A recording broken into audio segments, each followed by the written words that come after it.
একদম চিনাচিনি কৈ দিছো মোক না মই ইলেকশ্যন খেলিম না মোক মাৰোৱাৰী মানুহৰ ভোট লাগে না মোক বিহাৰী মানুহৰ ভোট লাগে না মোক বঙালী মানুহৰ ভোট লাগে মই এইবিলাকত নাই আৰু এটা কথা একদম স্পষ্টকৈ মই আপোনালোকক কৈ দিছো এইবাৰ যদি আমাৰ মানুহ পিতে খুব পিতা হ'ব খুব পিতা হ'ব এইবোৰ নচলিব অসমীয়া জাতিৰ ভদ্ৰতাৰ সুযোগ লৈ আমাক চৰ মাৰিব গুৰ মাৰিব হা আমি কি ঢোল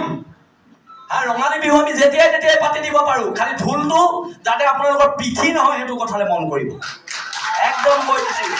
আমি সৰল হয় কাৰণে তোমালোকে বেপাৰ কৰি কোটি কোটি টকাৰ মালিক হ'ব পাৰিছা কিন্তু যদি খং উঠে মগজটো ঘূৰে ৰাজস্থানো নেপাবি বিহাৰো নেপাবি এচাপ পিটন দিয়া হ'ব একদম আজি কৈ দিয়া আমি ইয়াৰ ভূমিপুত্ৰ মানুহ তহঁতৰ চৰবোৰ খাবলৈ আমি ইয়াত জীয়াই থকা নাই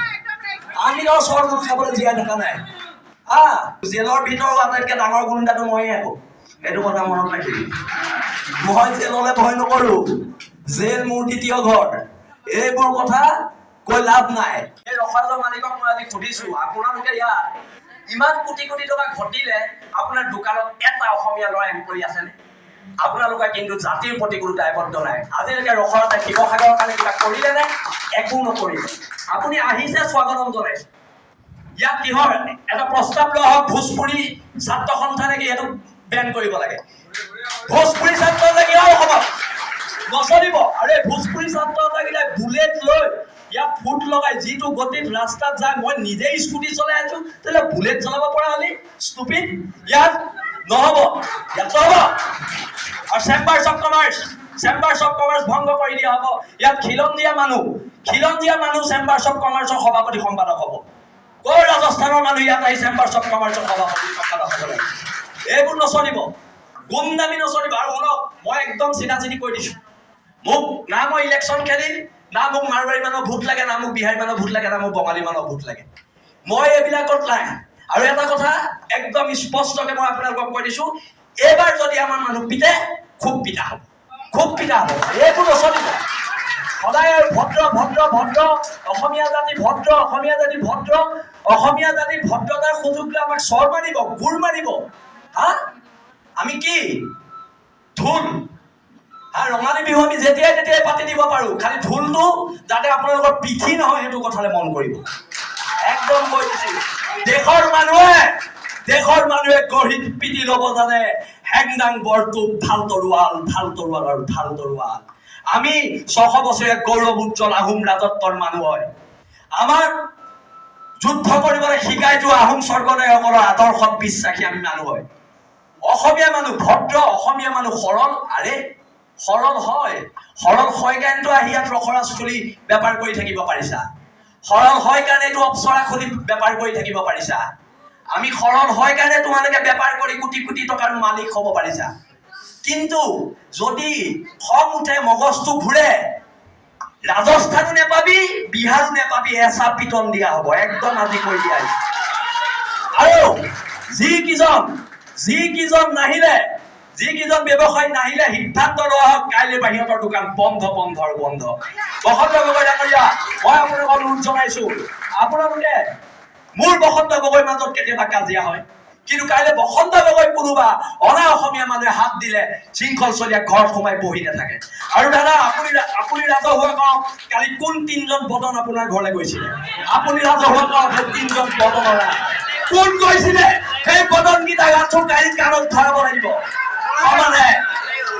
আপুনি আজি ৰাজহুৱা কৰি যাব লাগিব কোন 3জন বদন আপোনাৰ ঘৰলৈ কালি ৰাতি পইচা ঘোষ দিবলৈ গৈছিলে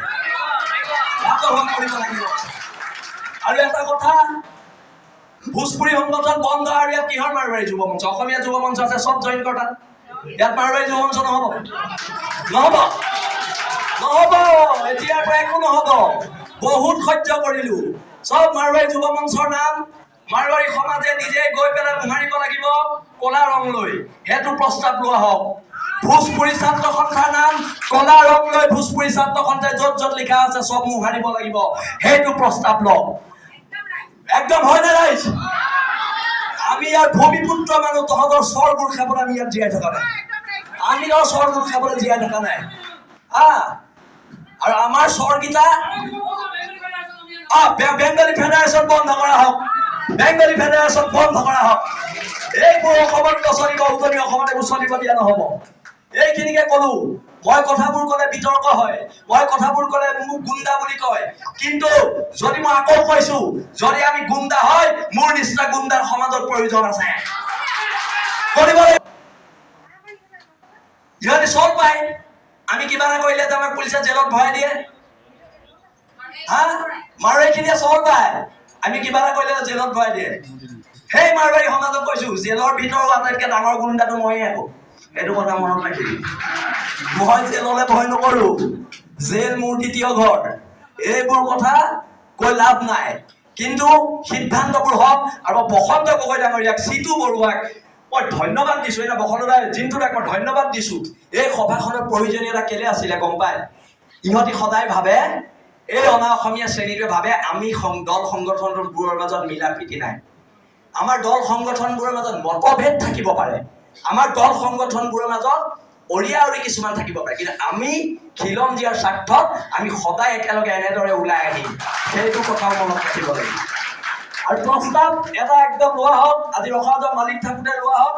অহা 7 দিনৰ ভিতৰত ৰখাজত 20টা খিলঞ্জীয়া ল'ৰা দিব লাগিব, নহ'লে ৰখৰাজ বন্ধ কৰি দিয়া হ'ব। ৰখৰাজ এতিয়াৰ পৰা নচলিব। আৰু বসন্ত দাই কালি আমাৰ ল'ৰাখিনিয়ে